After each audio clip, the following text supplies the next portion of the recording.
আমার অনেকগুলো কথা বলার ছিল, কিন্তু আমার আগে দুজন বিদগ্ধ প্রধান শিক্ষক তারা যেভাবে আবেগঘন বক্তৃতা দিয়েছেন,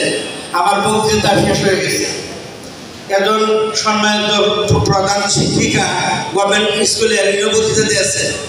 আমার জন্য কিছু বাকি নাই। শুধু আমি দুটো কথা বলতে চাই, সেটা হচ্ছে একটা জিনিস, আমরা যারা কর্মকর্তা বৃন্দ আছি,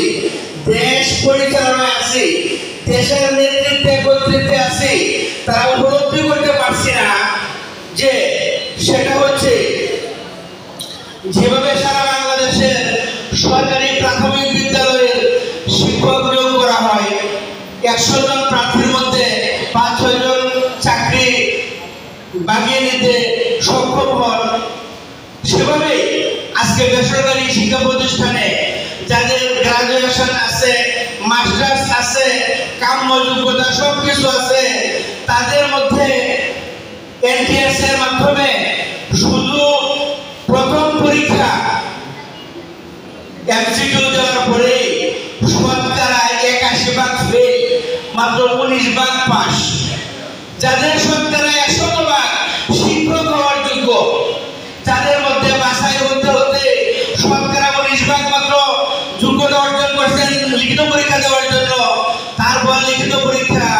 তারপর ভাইভা পরীক্ষা, তারপর কপালের পরীক্ষা, সব দিয়ে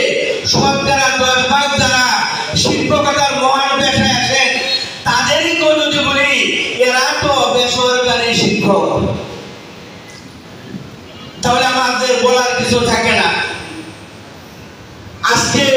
সমস্ত যোগ্যতা নিয়ে, সমস্ত অভিজ্ঞতা নিয়ে, সমস্ত কৃতিত্ব নিয়ে